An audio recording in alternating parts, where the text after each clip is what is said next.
ராகமாய் தேடும் மனமே ராமனே முதலே ராமனே முடிவே காதலை மீறி பக்தியும் கூடி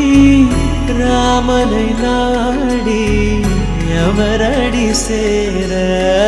ராம சீதாவின்